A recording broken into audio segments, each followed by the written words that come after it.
1, 2, 3, 4, 5, 5, 4, 3, 2, 1, over.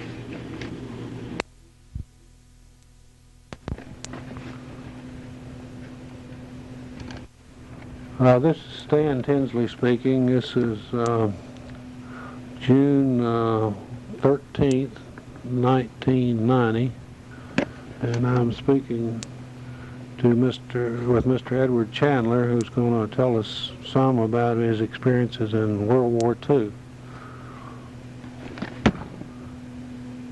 Some questions out here.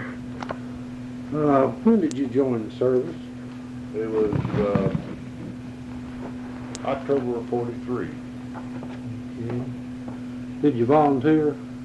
Well, not really, because back in 43 they wouldn't taking any volunteers in because it'd mess up their schedule. So I quit my job. I had a defense job. I quit my job in Baltimore and just sat home until they called me. Well, you probably could have stayed out, couldn't you? Yes, I could have. What sort of work were you doing in Baltimore? Machinist. Is that Tool and die maker. right? Now, what branch of the service did you end up in? Army. Okay. What do you remember most about leaving home? Well, not too much, because I was already left home when I went to Baltimore. I've been up there 2.5 years, so it's just a continuation of the same thing. Of course, man gets homesick, you know. Mm-hmm. How old were you then when you went in the service? Let's see, 43. I was 21 years old. 21. No, yeah, 21. Describe the places where you trained and where you went from, from here to there to the next one.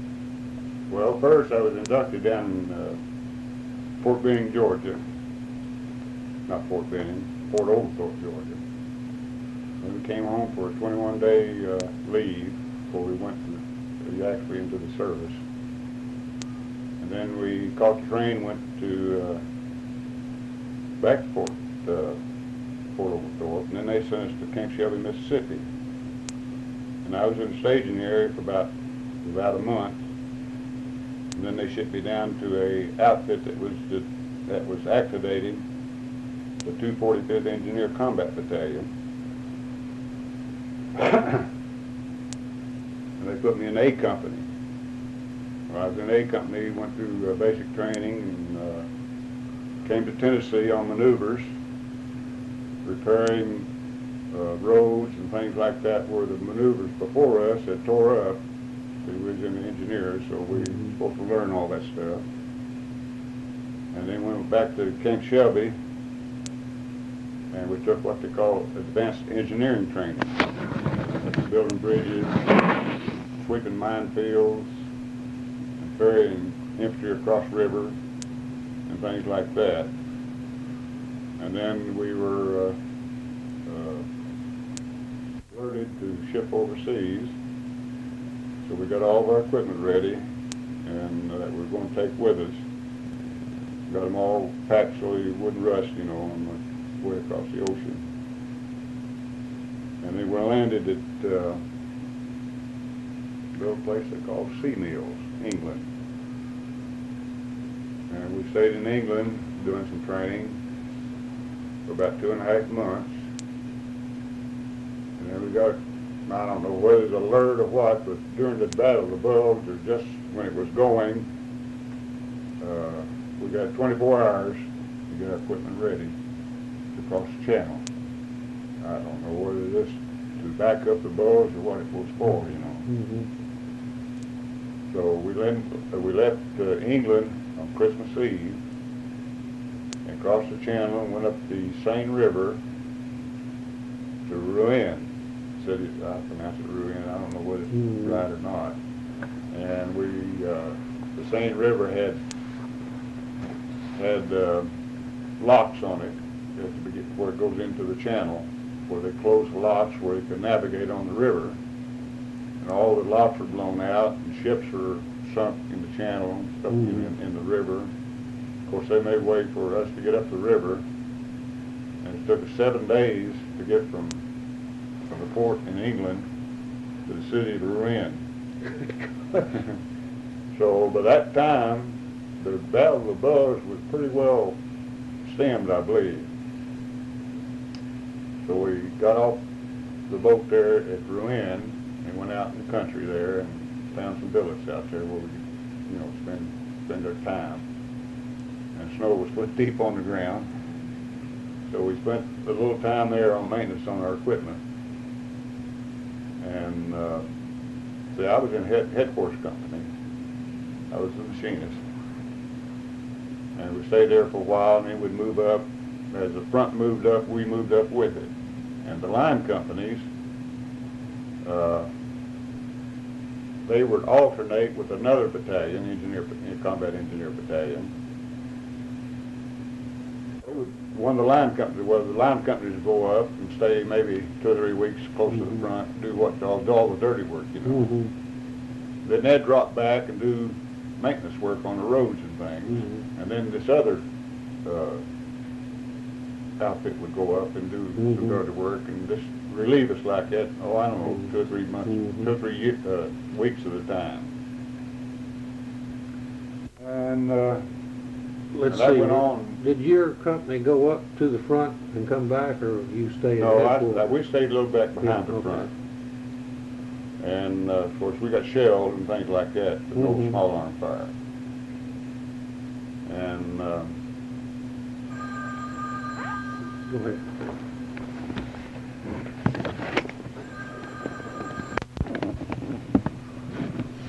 and we met the Russians in Austria.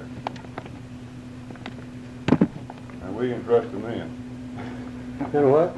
We met the Russians in Austria, Yeah. and we didn't trust them then. No, you didn't. They wasn't friendly.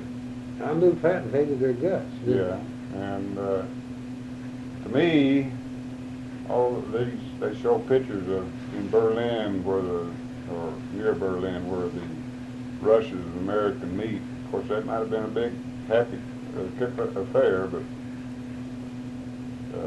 I think a lot of it was staged. Yeah, for a few hours maybe. Yeah. So after the war was over, we was in Austria, and then, as I said, the fellows that had points, and you got points by being married and so many children and everything. We stayed in a little town by the name of Altenmark. A nice little German town. People as friendly as they could be. And the outfit up, the higher point people got to come home, and the lower point people, which I was, because I wasn't married, I had to stay over there another year as occupation. Well, let me ask you some questions here. Back when you were in the States before you went over, had you ever been, you'd been up, you said, in Baltimore before. You'd been out in East Tennessee. Yeah. Yeah, a lot of people had. Yeah. First time away from home. Yeah. I guess in your outfit, were there people from other parts of the country? Oh, yes. I'd say roughly 60 to 75% of them from New England states. And boy, they really gave us Tennessee hillbillies down the road about wearing rocks in their shoes and piping the sunshine into the mountains and stuff like that. I got a little, we were down in Camp Shelby, Mississippi. The nearest town was Hattiesburg, which was a soldier's town, where the soldiers went on weekends, you know, to leave, and they drink and everything like that, beer. And all the boys from New England states said, well, where's all this southern hospitality we've been hearing about you? They'd ride us, you know. So we came to Tennessee. We weren't supposed to do this, but people around the farms would invite us in to eat, you know. Then on the way back to Camp Shelby after our maneuvers, the boys said, well, we know what southern hospitality is now. They really enjoyed being here in Tennessee. And that was around Carthage, Lebanon, Watertown, in that area there. See, when did you leave the United States? What's the date? Just approximately. Let's see, we were a year. So it was about October 1944, I guess. Okay. And you got back in 46. 46. Yeah, Okay. I was walked in the front door Mother's Day, May the 11th, 46. 46. It was Sunday. What memories do you have of the men that served with you? Well, there's a lot of good men. But we all went there to do the same thing. It wasn't going to be forever. We didn't hope it wasn't going to be forever. Mm-hmm. And we got along pretty well. Of course, there's always a little something, you know, a little something that just kind of rubs you the wrong way sometimes, you know, being with a bunch of men and different personalities and things like that. Do you still keep in touch with any of them? Yeah, we have a reunion every year. Mm-hmm. It started in, ours started in 1977. And we have it on Memorial Day weekend. And one year we'll have it in the north, next year we'll have it in the south. Mm-hmm. And of course there's not a lot of men attend because we can't find them all. And we're still trying to find, you know, the men. Right. About how many do you have at your reunion? I think this year we had about 30. Is that? Yeah. What do you remember most about your time overseas? I remember the snow more than anything. The ground was frozen. Of course, we went in the winter time. We went to France in the winter time. It was fairly miserable sometimes, you know, cold and stuff like that. But I guess the most memorable thing that I remember, we were building in a house. It's in Germany.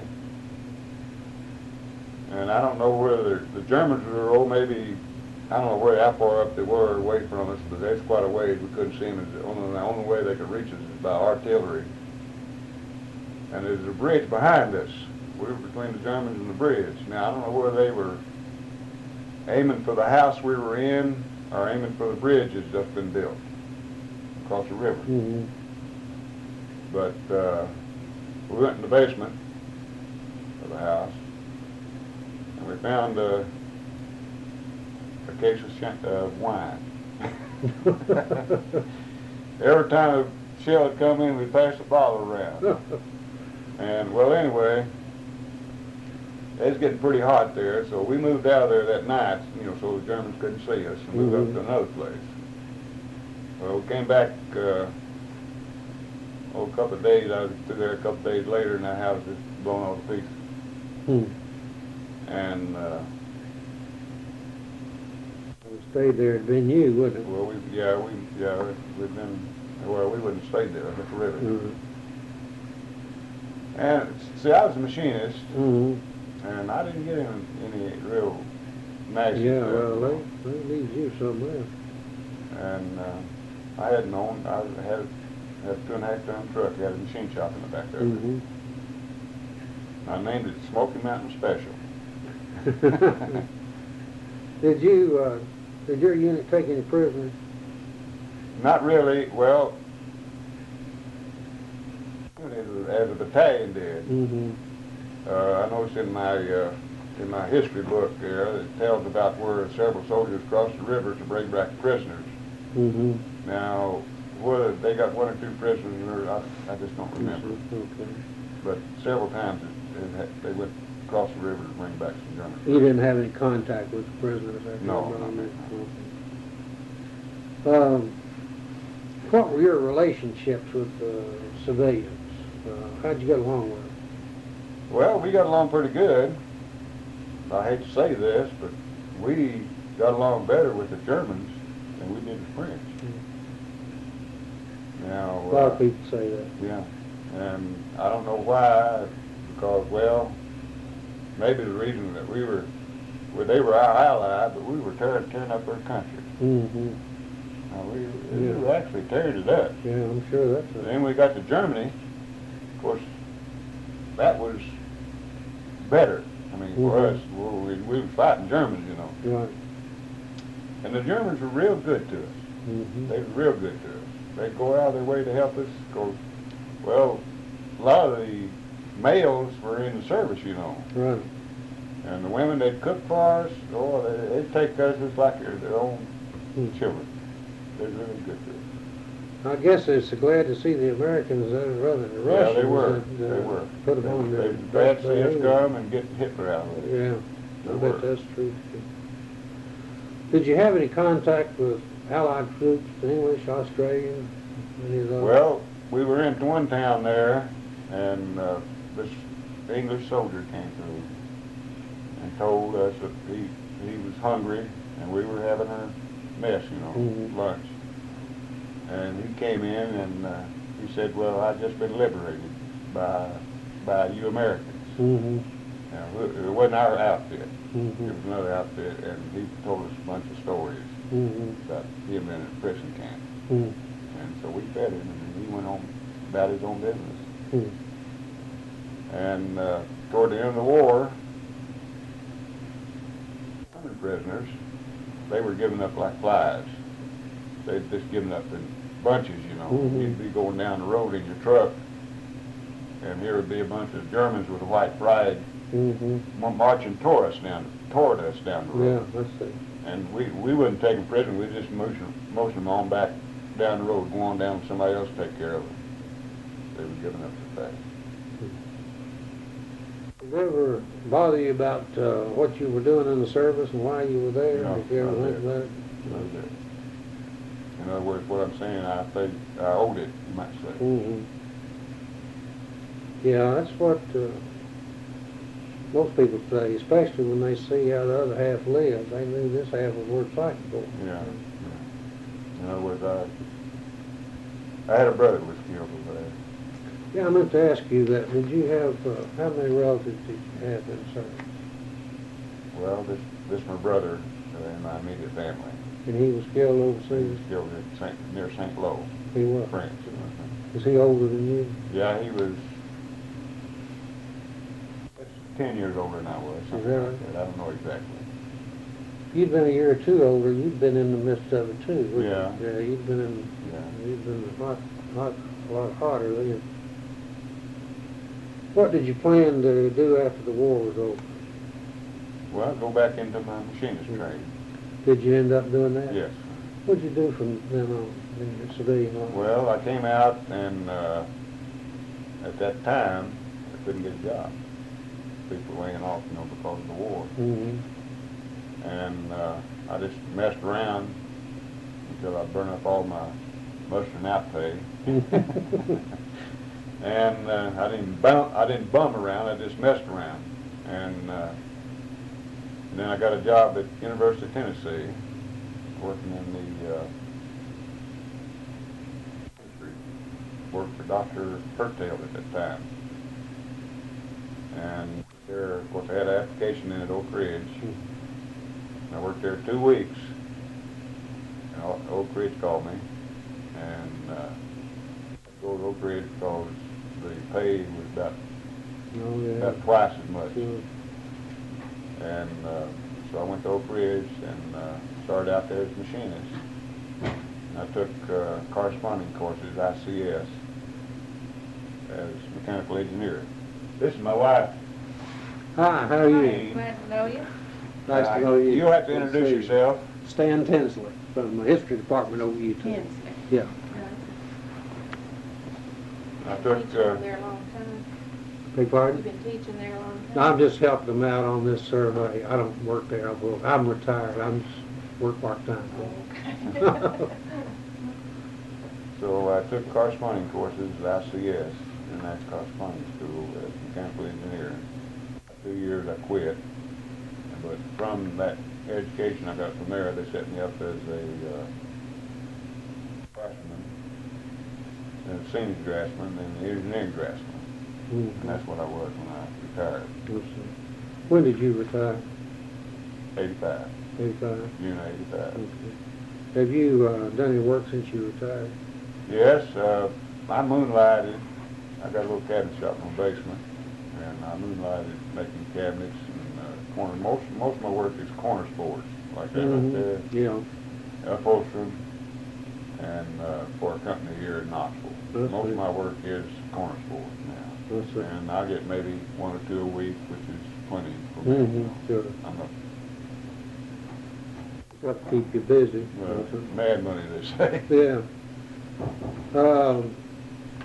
You have any feelings about the people of draft age who weren't in the service? Yeah, back during the Vietnam War, I didn't like it a bit. People going to Canada, things like that. I think they just, maybe they had their reason, but to me they were just chicken. Yellow. That's the way I feel anyway. Well, I saw some here that really feathered the nest while I was gone. Do what? I saw some here that really feathered the nest while I was here. Yeah, a lot of people feathered the nest while we were gone. Yeah. They're over here making All kind of money. all kind of money, yeah. I was making $21 a month for the first year anyway, I guess. How did the war affect you? Did it change you? Well, I don't believe it did. Brother was scared it might make a ruffian out of me. And my mother couldn't see very well. She had bad cataracts on her eyes. And when I got home in a taxi, she sent my brother out. Because she said, now you stay out here in the light. I want to look at you before you come in the house. So I had to stay out there until she come out to meet me before she Really see what I look like, see whether I was a ruffian or not. That's funny. What do you remember most about coming home? It was a good feeling.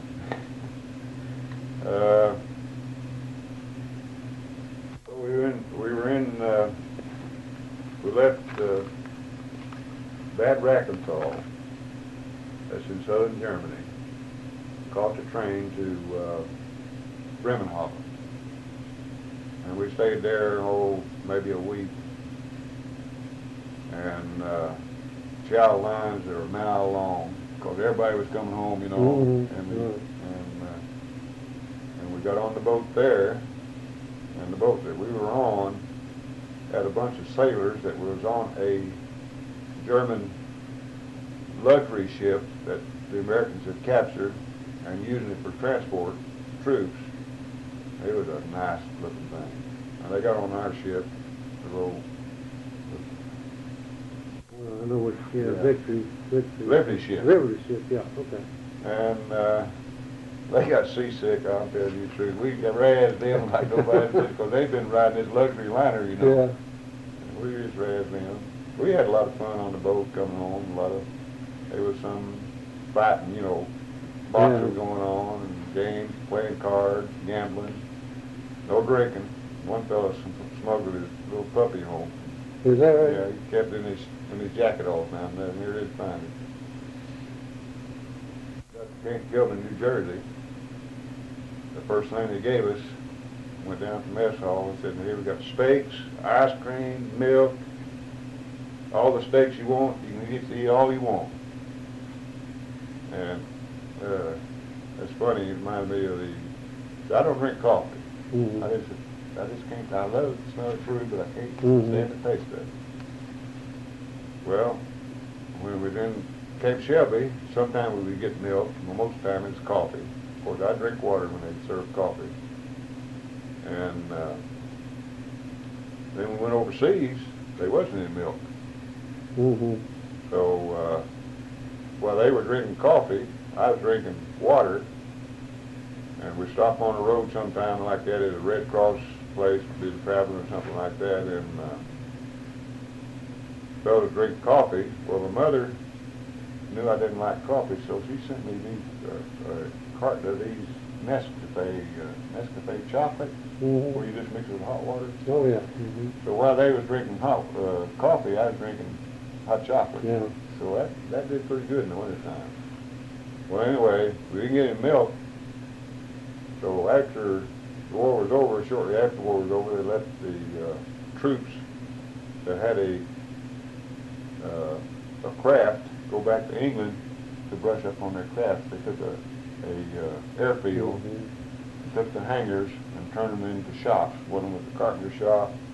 Well, they built a house right inside the hangar. And one was a machine shop, one auto mechanics, electrician, and all that, you know. So I put in for it. Went back to England. Of course, I hadn't had any milk since we mounted anything since we left the States. Well, we went across the channel, caught the train to the city of Wharton, I believe the name of it was, in England. We got off the train, and there was a milk wagon out there. Of course, we hadn't had any milk for, well, a year, I guess. So all of us got off the train and bought him out. He had to go back to the dairy and refill. And we just bought him out. I remember that when I got off the ship in New York Harbor. There were a bunch of Red Cross girls with milk. Yeah. I can't drink coffee. Yeah. I don't know how much milk I drank. I hadn't had it in about a year and a half. I never had anything tasted good in my life. Things seemed like they changed very much when we got back. Well, as I said before, I was in Baltimore, and then when I came back to Knoxville. Now that was a pretty good change, I guess, from the Army, but not really. From the time I went in till I come out, I don't think it changed very much. What do you feel we could have done better than we did during the war?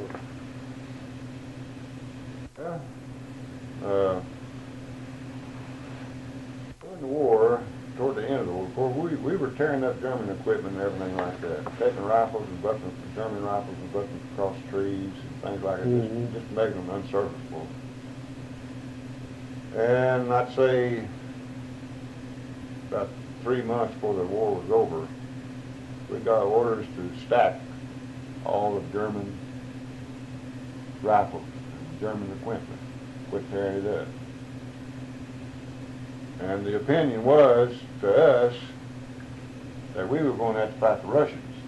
We were going to give the Germans their rifles back so they could help us fight the Russians. That's of course, nothing came out in writing on that or anything like that, but we assumed that that's what it was. And I believe, of course, we were tired of war, and the Russians were tired of war, and of course the Russians had a harder time than we did. I believe if we went on into Russia and did to Russia, and conquered Russia, we wouldn't have the trouble we have now. That's my opinion. Of course, I wouldn't want to do it. I mean, I was tired of war. Let's see, you remember what date you were discharged and where?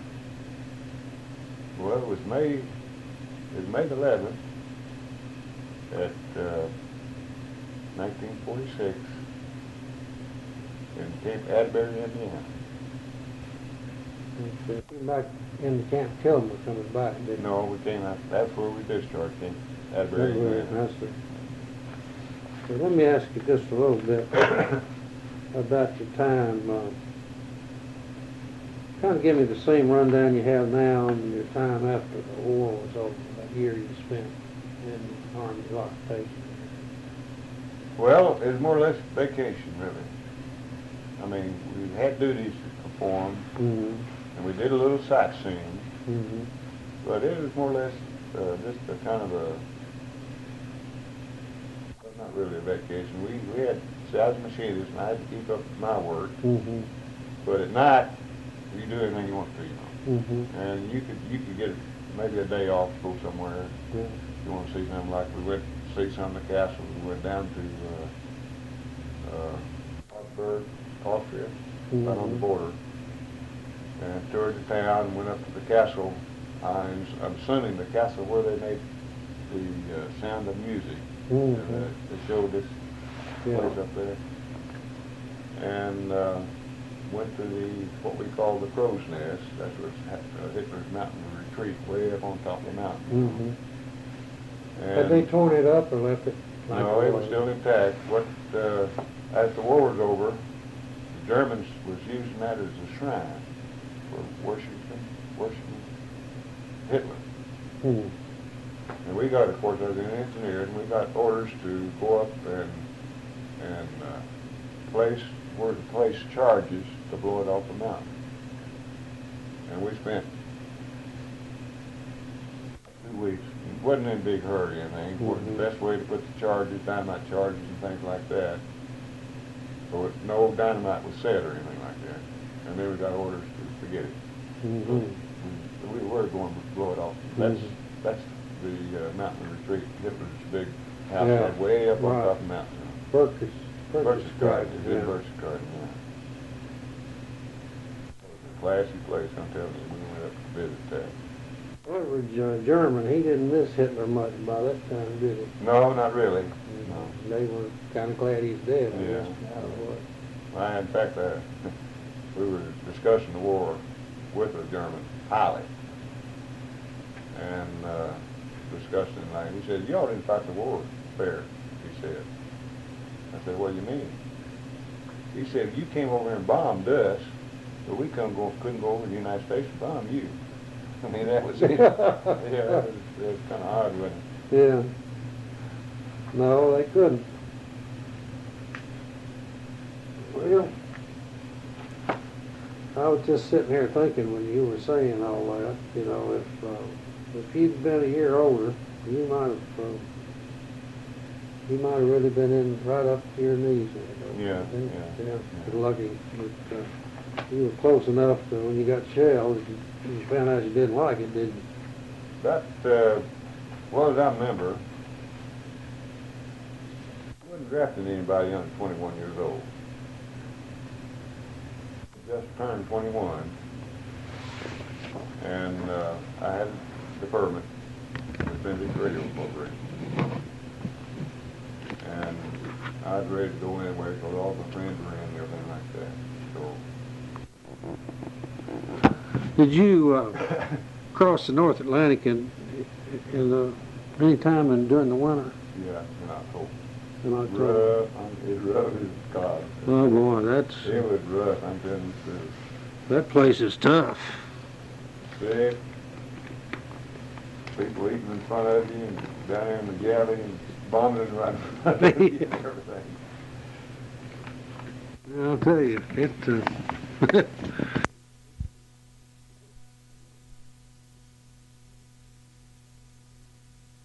I don't know where you're going to put this in there or not. We were attending to him Mm-hmm. with his tail head on the other side of the river, Mm-hmm. and one of the Germans picked him off and shot him right in his testicles. It looked dramatic. This guy was telling me what the Japanese did some of the nastiest things to him. They had a bunch of them, 6 or 8 of them they captured after he'd been out in the bush for a while. Brought them in there, 6 or 8 of them. Put them down, handed a pan of water, and wash right into it. I don't know what they are now. I have some problems. I haven't been in that part of the world. Yeah. You know, with the Japanese. I don't with the Germans. They seem like they need to be whipped, but they were kind of like we were. But the Japs not. Well, You the Germans understand? Well, they did, yeah. But at least I never felt to them, maybe because I wasn't over there like I did the Japanese. I flew in Rangoon, Burma, and when they just liberated this prison camp for the English down there, some of them in that thing too. And they were, you know, their stomachs were all swelled out with beriberi, and half of them didn't know what they were doing, they were out of their head and everything else. Had about 100 GIs. They didn't know what to do with them there at some crossroads there. They just turned machine guns on them and killed them. This is 1325 Forest Brook. Brook. Yeah, 2 words. Road around this thing, huh? About the war, part of it. I wouldn't want to do it. Of course, if Right. maybe a situation might occur that I would, but Well, you know, the way I felt after it was all over, well, and looking back over the years, I guess you remember the good things. You know, I wouldn't have missed a minute of it, but I sure wouldn't want to do it again. The minute the war was over, the minute we dropped the bomb, I lost all enthusiasm for flying yeah, that damn hump anymore. I didn't want any more part of that thing. As long as it's necessary, that's all right. You know, but when it wasn't necessary, I ain't wanted more part of it. Yeah. I had my time in by then. And I was sure glad I didn't have to, all I was just doing was waiting to come home anyway. yeah. After the war was over in Europe, they called the whole battalion together, asked the volunteers to go to CBI. Yeah. They didn't get a one. The GI volunteered them. Yeah, I One bet. fella that was picked, he got home before any of us. Because while he was on his way to the CBI, they dropped the bomb. You know, they did some people really, I thought, dirty. They sent us a bunch of radio operators that already put their time in with the 8th Air Force and their 50 missions or whatever it was, you know. And hey, we got those guys, and I mean, they'd done their part. They needed, they weren't much good to it because they were so shook up about being there and having work. Yeah.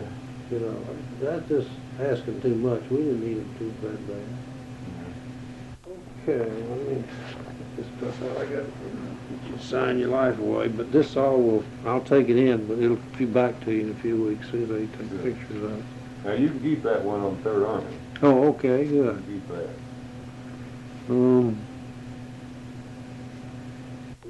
Read that over, and I need you to sign it, print it and sign it, man.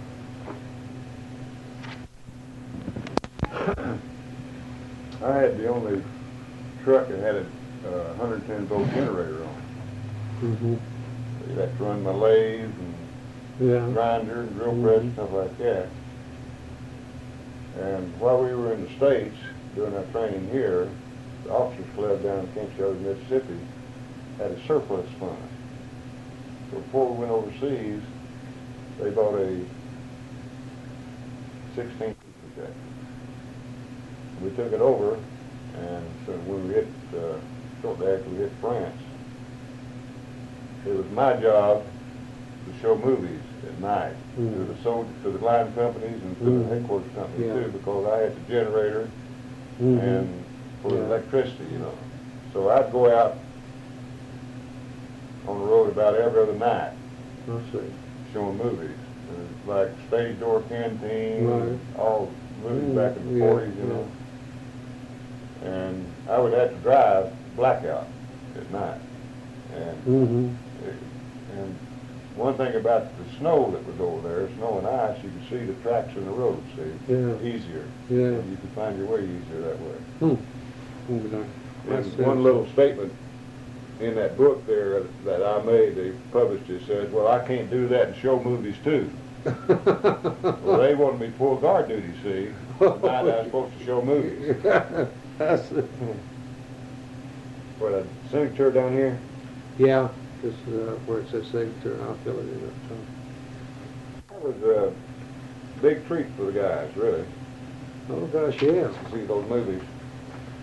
Of course, the ones that was in the company area, the only one that could see them, the ones on, out doing the dirty work, Yeah. they could. I used to enjoy those. Not too many of them got in the CBI, but I used to, those shows they'd sent around. They had, I remember old Pat O'Brien and Luke Sewell, and the women wouldn't come up in that part of the country. I don't know what's blame them. There we were so far back in the sticks. The men would. Melvin Douglas all came up there and put on shows, That's just... Now, I'm not donating this. No, right I've got down here now, all above to be photographed and returned except third line. Okay, good. Yeah, you'll get it back. No, I realize that, I don't blame you. No, it's a lot of people, they don't, give this stuff up, and I don't believe it. They don't mind it if they've My got two of them, or grandson. copies and stuff like My that. grandson's 10 years old, and he, every once in a while, he'll be over here. Where's Yanni's book? He wants to go through it. No, it seems funny to me, but a lot of people have had the same experience. My son could care less about this kind of stuff. Is that right? But my grandson, it just knocks him out. He wants to see the Army pictures and the Army book. He wants to be told about it, you know. Well, so I guess you was in ROTC at high school, weren't you? Yeah. Yeah. But I wasn't, after I got out, I was working, I was a civilian pilot. And as I say... Were you ROTC over at Knoxville High School? Yeah. We had a company at Sarah Tech, you know, Company E. Yeah. And I was Yeah. ROTC over there. Yeah. I remember that very well. I was glad I didn't get in it at UT. I went to UT for 2 years, and then I went, during that 2 years, I got my pilot's license as a commercial instructor. And then I went out to Tulsa, Oklahoma, and instructed Army cadets for about a year as a civilian. The first instruction was by a civilian pilot. That's all I had. That's all it had, yeah. And then after that, I was we went in what they call the ferry command, where we just picked them up. We used to pick up B-25s in Buffalo and take them someplace to be modified, and then take them to the first airport and catch a ride back. And then they said, well, everybody's we're gonna not have any more civilians. So that's when they made us all flight officers, which is a warrant officer. You know, Yeah. well, not neither fish nor fowl, really. You was in between. Yeah, and they froze us in grade. You couldn't get a promotion, and of course that browned everybody off. So when they asked us to stay in the reserve, and we got out or stay in, we didn't say nothing doing. You know, that's the way you treat us now. How you ain't gonna treat us any better. So I got out the minute I could when I got back. I got in the reserve. Didn't stay in. I've been sorry, sort of, that I didn't. But I had an automobile accident in 1950. Yeah. Butchered my knee up, and so they gave me muscle this. Oh, Sam Cross. Yeah. You Went know to school with him, yeah. But he He was... lives right down here. Well, Yeah, he worked at Oak Ridge, and he was in my carpool for years and years and years. He did a lot of ferrying command, too. I mean, yeah, I knew he was a pilot. yeah. Was he with KUB for a while, too? Or was that his dad? I don't know, but He he was a worked dad. at Oak Ridge for years. Yeah, and but years. I went to school with him, because I knew him. For university? It must have been University or High School one, I don't remember. He was raised down in Cleveland, I believe. Was it? Yeah.